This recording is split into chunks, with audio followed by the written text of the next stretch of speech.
자, 우리 감천중학교의 SF 친구들 한 주간 잘 지내고 있나요? 집에서 가정학습하느냐고 어려움이 많지요?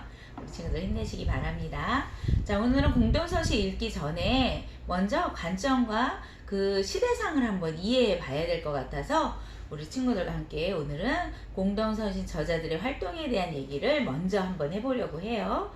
자, 지금까지 우리는 어디까지 왔어요? 네, 사도 바울의 행적까지 왔어요.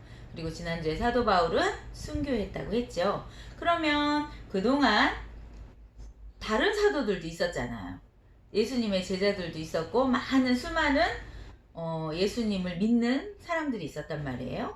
그럼 그 사람들은 사도 바울이 일을 하는 동안 놀고만 있었을까? 그렇지 않더라는 거예요. 그런 걸 어디에 나와 있냐면 바로 우리는 공동서실 을 통해서 우리는 알 수 있어요. 그래서 우리가 공동서실을 보면서 바울이 선교활동 동안 예루살렘 리더십들도 뭐하고 있다?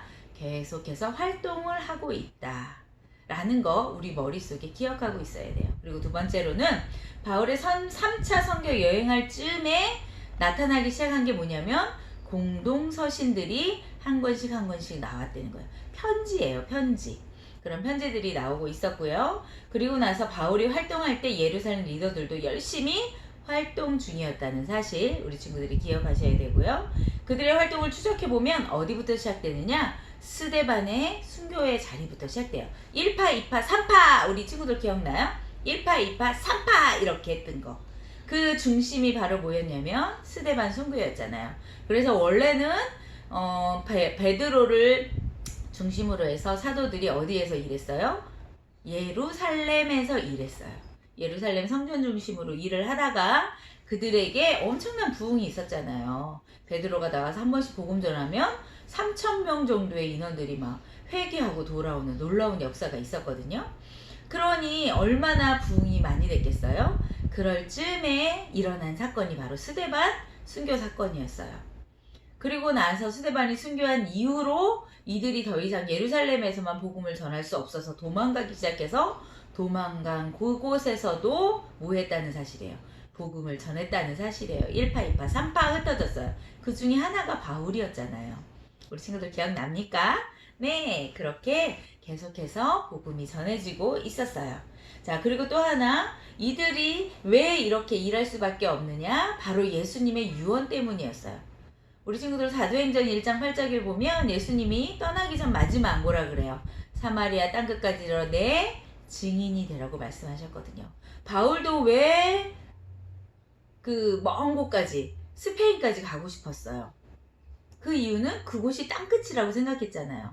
바울만 그랬던 게 아니라 함께 복음을 전했던 수많은 제자들과 또 그 제자들과 그 제자의 또 제자들까지도 복음을 전하기 위해서 수많은 곳에 가서 뭐 했다는 거야? 복음을 전하는 그런 역사가 일어났다는 거예요. 그래서 예수님의 유언이 어떻게 돼요? 이루어졌다는 거 우리 공동서신을 통해 알 수 있습니다. 자, 그러면 우리가 예수님의 행적 신약은 우리 구약할 때는 구약은 굉장히 오랜 기간이었어요. 모세 오경을 쓸 때부터 해서 말라기까지 하면 무려 1500년의 시간이 들어가 있거든요. 그런데 신약은 아주 짧아요. 예수님의 탄생부터 마지막 저자였던 사도 요한의 기간까지 해서 총 얼마를 정할 수 있냐면 100년을 우리는 신약의 중심 기간으로 보고 있어요. 100년. 그러니까 상당히 짧죠. 그래서 100년을 이렇게 예수님의 중심 기간 1, 그죠? 그 다음에 사도행전 역사 기간. 앞에는 누구 얘기게? 베드로 얘기. 뒤에는 바울 얘기. 이렇게 해서 이거. 그 다음에 맨 마지막에 순교한 사도 요한의 행적. 이렇게 해서 3권으로 우리는 분류할 수 있어요. 자, 그럼 이렇게 분류하고 나면 자, 이렇게 하면 바로 이렇게 되는 거야. 앞에 부분은 우리 여기 나머지 사복음서를 가 중심으로 쓰여진 거. 다시 얘기하면 예수님의 태어나심과 예수님의 사생애라 그러잖아요. 공생애 전의 삶과 그 후에 3년 동안 일하신 공생애에 대해서 기록한 거. 사복음서 얘기가 바로 어디냐면 예수 중심 기간인 거예요. 그러니까 따지면 30년쯤에 공생애를 시작했으니까 예수님의 생애 기간은 33년 정도로 보면 우리는 쉽게 이해할 수가 있는 거예요. 그래서 여기를 예수님의 생애, 그 다음에 사도행전 기간은 예수님이 승천한 이후에 뭐가 세워져요? 예루살렘 교회가 세워지잖아요. 이거 중심이 누구였어요? 베드로. 베드로를 중심으로 활동을 하고 있다가 무슨 사건 때문에? 스데반. 좀 아까 우리 얘기 다 했죠? 스데반 순교 사건으로 인해서 어떻게 돼요? 흩어지게 되는 거예요. 그러면서 사도행전에는 흩어진 나그네들에 대해서 누구 중심으로만 얘기하느냐? 바울 사역의 중심을 포커스를 두고 사도행전은 기록했어요. 그래서 바울의 행적을 몇 개로 나누었어? 4개로 나누었잖아요. 그래서 1차, 2차, 3차, 마지막 4차 선교여행을 하고 로마 감옥에서 죽은 거. 이것까지를 우리가 이걸 어디에다가? 사도행전에다가 기록해 놨다는 거예요. 누가가. 요 기간을 우리는 사도행전이라 그래요. 사도들의 행적을 나타내는 행적. 그런데 대표자는 베드로하고 누구였다? 바울. 그럼 나머지는 어디에서 활동했는데요? 네, 같이 활동을 했어요. 같이. 요 기간 동안 바울은 자기가 개척한 교회에 열심히 편지를 써서 보내면서 예수 믿는 사람이란 이러면서 쓴 편지들이 나타나기 시작했고, 이쯤 해서 또 마태나 마가나 누가 같으면 마태, 마가, 누가는 뭘 썼을까? 그쵸? 자기가 그동안 살면서 정말 예수님과 함께 있을 때는 차마 느끼지 못했는데 예수님이 승천한 이후에 예수님이 하셨던 행적들을 기억하니까 오, 맞아, 그분이 정말 그리스도 맞네 이러면서 쓴 책들. 그걸 누구를 위해서? 예수를 믿는 사람들, 유대인이나 이방인들을 위해 책들을 쓰기 시작한 거예요. 그게 바로 우리가 잘 아는 사복음서. 요때 같이 썼겠죠. 그리고 사도행전 기록이에요. 자, 요거를 표로 만들면 요렇게 되겠죠. 자, 요렇게 지금 위에 노란색 요거 다 누구 거? 바울. 맞죠? 네, 바울이 썼어요. 그리고 요 시기 때 나오기 시작한 게 바로 뭐였느냐? 이런 거. 마태복음을 써서 또 써서 사람들에게 보냈고, 마가가 또 써서 보냈고, 누가도 바울한테 요쯤에서 예수님의 어떤 행적을 가지고 정말 그분이 예수 그리스도라는 거, 그리스도 메시아라는 그 확신을 가지고 쓴 책이 바로 누가복음이에요. 자, 그래서 요때 쓴 거예요. 앞에 예수님이 승천하기 전에 막 쓴 책이 아니라 승천한 이후에 요때 많은 책들이 나오기 시작했다는 거예요. 이유는 뭘까요? 네, 이제 조금 있으면 설명하겠지만 이유는 지금 예수를 믿는 일은 너무나 힘들고 어려운 거예요. 예수 믿는 확신이 없으면 믿을 수 없어요. 그래서 예수님이 정말 메시아라고 하는 그 증거를 가지고 많은 자들에게 전해야 될 필요성이 있었어요. 그리고 이 일 이후에 다 거의 모든 사도들이 순교하게 돼요. 누구만 빼고? 사도 요한만 빼고. 그래서 사도 요한이 썼던 사도행전이 가장 늦게 나온 책이 되는 거예요. 이 사도행전에는 그래서 마태나 마가나 누가가 쓰지 않았던 예수님의 신성에 대한 부분들에 대해서 후반부에 대해서 굉장히 많이 기록해 놨던 책이에요. 그리고 나서 요때 뭐가 나와요? 공동서신이 나와요.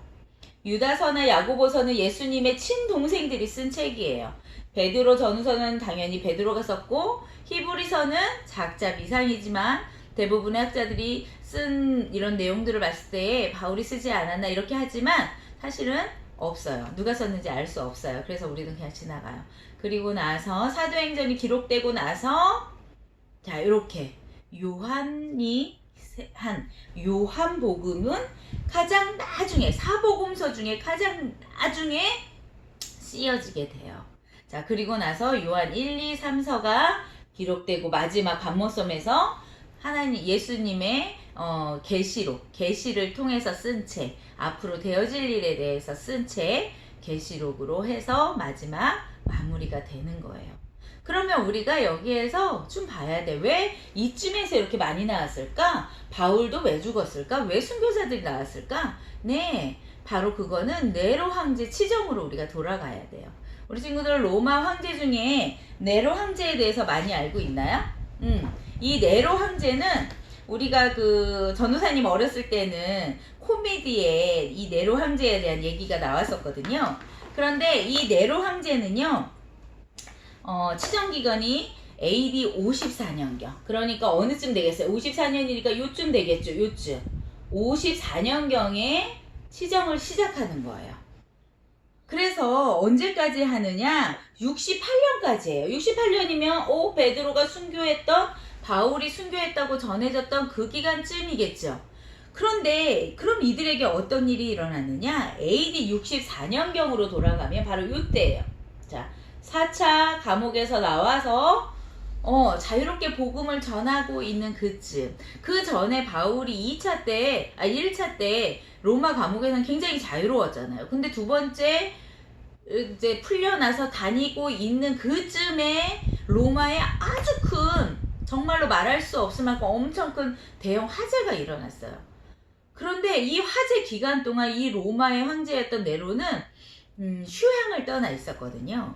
그러니까 이 민원이 어떻게 돌아가느냐, 사람들의 생각이 어떻게 이렇게 어려운 시기에 도대체 왕은 뭐 한 거야? 황제는 뭐 한 거야? 라고 그 화살이 모두 다 황제였던 네로에게 돌아가게 돼요.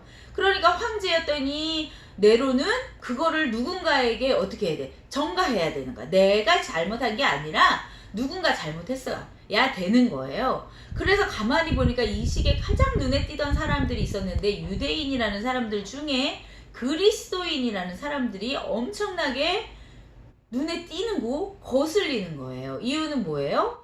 오직 신은 황제 자기 하나여야 하는데 이들은 다른 왕이 있다고 주장하고 있었거든요. 예수 그리스도가 진짜 왕이라고 주장하니까 사실 눈에 가시처럼 있었는데, 이런 시기쯤에 어떻게 돼요? 화재도 일어났고, 이 네로 입장에서는 그거를 전가하는, 자기가 아니라 그리스도인이 어디에다가 로마에다가 화재를 냈다고 하는 얘기를 전하면서 그들이 주동자다, 이렇게 결론을 내리고 이때부터 엄청난 핍박이 일어나는 거예요. 그래서 이 시기에 바울도 어디에 갇혀요? 2차 로마 감옥에 갇히게 되면서 이 자리에서 지금부터 뭐가 일어났느냐? 순교가 시작되는 거예요. 그래서 이때 많은 제자들이 죽었고요. 예수 믿는다는 건 곧 죽음의 길을 의미했어요. 이후에도 이 사도 요한의 중심 기간에는 도미티안이라고 하는 황제가 치리하게 되거든요. 근데 이 도미티안은 네로보다 더 악독한 사람이었어요. 그래서 예수 믿는다 이러면 내가 진짜 신인데 어떻게 예수가 왕이 될 수 있느냐? 그들을 다 뭐해? 잡아들여! 이렇게 하면서 거리에 횃불 대신에 그리스도인들을 갖다가 태우는, 쭉 가로등으로 세워놓고 태워서 화형을 시키는 그런 악독한 황제였던 도미티안에 있으면서 이때도 엄청난 뭐가 생겼겠어요? 핍박이 오는 거예요. 그래서 이 시기만 해도 예수를 믿는다는 건 곧 죽음의 길이었어요. 이때 이 사도 요한이 받은 게 바로 뭐냐면 요한계시록인 거예요. 요한계시록은 이 시대 사람들, 예수 믿는 사람들에게는 위로와 소망의 책이었어요. 왜냐하면 예수께서 마지막에 뭐 하신다는 거예요? 승리하신다는 거예요. 너희들이 지금 핍박당하고 어려운 일 당하지만 그 모든 것 예수도 알고 있다는 거야. 어디에서? 하나님 보좌 우편에서 때가 되면 그들을 다 심판하실 것이고, 마지막 새 예루살렘의 왕으로 누가 오신다는 거야? 예수께서 오실 거라는 거야. 그러니 이 시기에 너희들은 어떻게 해라? 믿음을 지켜야 된다 라고 계시를 받은 것이 바로 뭐냐면 요한계시록이거든요. 그러면 이 시대에 쓴 제자들의 내용 또한 뭐겠어요? 이겨내리는 거예요. 어렵지? 힘들지? 예수 믿는 것 곧 죽음이라는 거 나도 알아. 그렇지만 나는 이거를 뭐해? 내 멸류관이라고 생각하고 갈 거야. 이렇게 고백했던 바울처럼 모든 제자들 또한 그렇게 순교했고, 그런 순교를 그들은 부끄러워하지 않았어요. 왜? 하나님이 반드시 이기실 거라고 그들은 믿었거든요. 자, 이런 얘기들을 이제 공동서신을 통해서 또 요한계시록을 통해서 우리가 신약을 마무리하게 될 거예요. 그래서 오늘은 전체 베이스만 본 겁니다. 그러면 우리가 이제 이 뒤에 가면서 우리가 생각해야 돼요.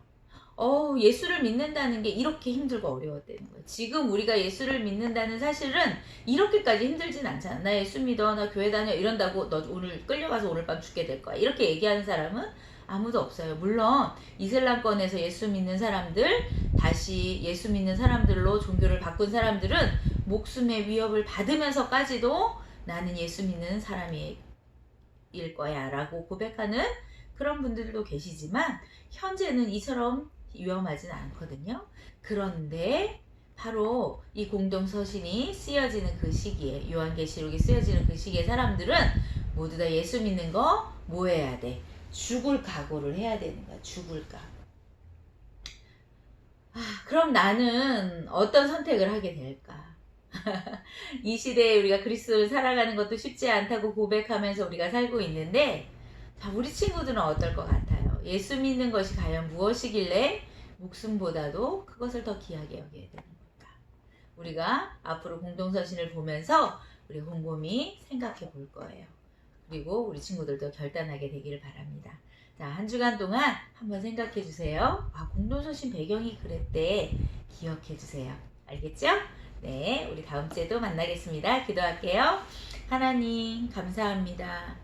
100년의 역사를, 신약을 가지고 우리가 여기까지 왔습니다. 이제 마무리하는 공동서신과 요한계시록만 남았는데요. 하나님, 그 시대에 우리도 그 장소에서 내가 만약 예수 믿는 그 시대의 사람이었다면 나는 어떤 선택을 했을까? 정말로 예수 그리스도가 진짜 왕이라고 하는 사실, 예수 그리스도가 진리라고 하는 그 사실을 발견해내지 못한다면 결코 순교할 수 없었다고 생각합니다. 하나님, 이 시대를 살아가는 우리 또한 예수 그리스도, 그가 진정한 하나님이라고 하는 사실, 창조주라고 하는 사실, 지금도 우리의 왕이라는 사실을 인정하지 못한다면 어려운 시기에 신앙을 지키는 건 너무 어렵고 힘든 일입니다. 하나님, 우리 친구들에게 믿음을 주시고 성령께서 함께하여 주셔서 반드시 이 공부를 통해, 성경을 통해 믿음을 가질 수 있는 그런 친구들 될 수 있도록 도와주세요. 우리 고3들 하나님 도와주세요. 감사드립니다. 예수님의 이름으로 기도합니다. 아멘. 우리 친구들